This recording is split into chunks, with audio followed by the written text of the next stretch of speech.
Episode 229, Ducks, Regenerative Grazers.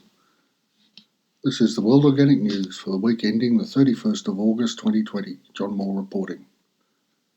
Decarbonise the air, recarbonise the soil. Well, as I informed you last week, I was due to enter the ranks of grandparenthood in the last 7 days, and on Wednesday, the 26th of August 2020, young Rory entered the world. A healthy 4,030 grams, that's just under 9 pounds in the old money. Mother, father and baby doing well.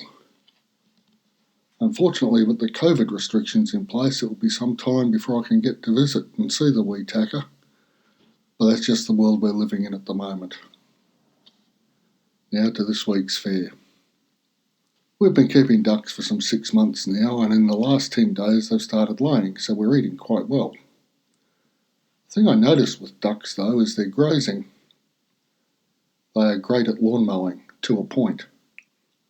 Left on a piece of ground for too long, and they start to dig up roots and expose soil. Lesson learned. I opened up the area they were on to pasture, standing about 8 inches or 20 centimetres tall.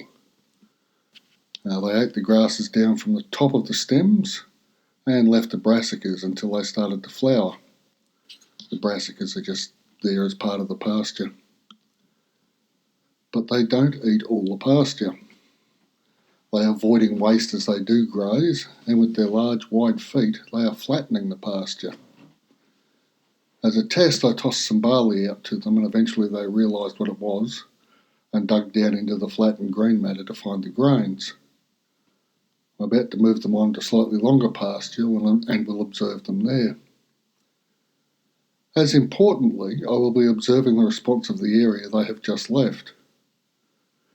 Given that they like to dig into the soil with their beaks, to defecate everywhere and to run as a mob across the space, I'm hoping for quite a bounce back by the pastures. We have but 14 ducks, and they are running on about 150 square metres or 1,600 square feet if that's your number. The work they've done is remarkable. I've put a picture in the transcript on the website at worldorganicnews.com/episode 229/ There'll be a link in the show notes under transcript. Showing the differences along the fence line is really quite instructive. Now, in the same way roosters can be a problem in a suburban setting, having a few ducks could be too. You can keep hens without a rooster, and you can keep ducks without a drake. But the ducks can be a little bit more noisy than the hens, so depending upon your neighbours, the size of your yard, and of course how many eggs you're prepared to give away as peace offerings, ducks might be a thing worth considering. They do like to hunt down snails. Their droppings are no more or less offensive than chook poo. And the good thing about ducks is they lay before 10 a.m. usually. This means you can keep them in a house on a run until 10 and then rotate them out across your lawns if you must have those, or across vegetable beds after harvest and before planting and so on. Kept on deep litter in a smallish area with occasional runs around the yard or garden would make for some very happy ducks and quite a lot of useful bedding for your garden beds.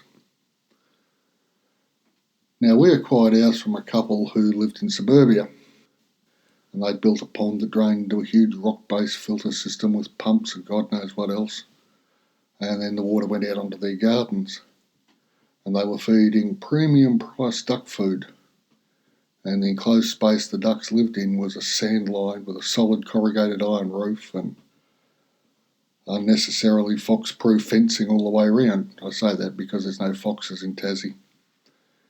There are in fact Tassie devils obviously, and they can be an issue, but most of them are knocked out with the facial tumours. The only other native predator is the quoll, and they can be quite vicious once they're in an enclosed space and start killing things. So the defence was necessary. In fact, they were living in a duck palace, would be the best way of putting it. They received quite a bit of a shock on arrival at our place. Their house now was some lashed together pallets with solid covering over the top to keep the rain off them. Although when it's been raining they tend to be outside anyway because water runs off a duck's back, as they say. I was given the end of their premium feed from the old house, and I weaned them across from that onto pig pellets. And they had no idea what food was if it wasn't available in a bucket. Even putting pellets on the ground near the bucket, they just walked all over and went into the bucket. And the idea of grazing took them 2 or 3 weeks to cotton onto, and they've done okay after that. Barley was a complete mystery to them to begin with, and I've never had stock that rejected barley before. As I said before, I've been tossing it out into the grazing, and that was when the pennies seemed to drop on them. Laying it out in rows like you would for a line of sheep or whatever to come and nibble at, or as I do with Jake and Elle with the pigs, it was just a waste of time. But broadcasting across the pasture has worked, so we live and learn. I have kept ducks before, so they weren't a complete mystery to me, but these ones did get me thinking and experimenting, which is always a good thing. They are quite often the next step after the gateway drug that is chickens for many people. I was never really intending to keep ducks again after the first adventure. The eggs are magnificent, true enough, but the meat return is never much. Enough for a sandwich, really, which is not much for the work of processing a bird. And that's the other thing. One rooster will take care of about 20 plus hens. For reproductive purposes, one drake to 4 or 5 ducks, so the feed costs are higher. But really worth every cent once you've tried fertilised duck eggs.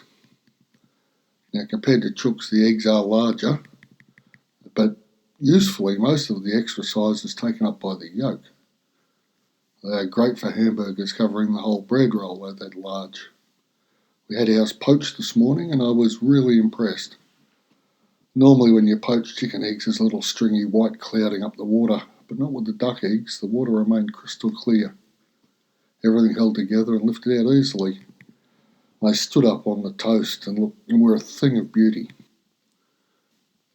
Now spring begins here on Tuesday, and the latest forecast from the Bureau, while good for the eastern half of the mainland, is not exciting for Tassie. Here in the northwest we're expecting the usual rainfall patterns, which is good, because we're a reasonably damp part of the world. But we are expecting higher than average temperatures, especially overnight, which may or may not be a good thing. Given that we're already down on rainfall for this year, the winter rains just never really turned up. A warmer spring may take a lot of moisture out of the soil and bring it down to unpleasant levels. Time will tell. Who can know what's coming next this year after all? It is 2020. So we'll just grin, adapt, improvise and overcome. That will be our mantra. It has been all year. And as I've mentioned for a while now, there's a link to a Udemy course in the show notes entitled Growing a No-Dig Garden, if you'd like some formal assistance to get yours up and growing. And a big thank you to those who have taken the course. It's quite gratifying to see that I can help. And the feedback has been useful too. There'll be some changes coming. Remember, decarbonise the air, recarbonise the soil. And thank you all for listening. I'll be back next week.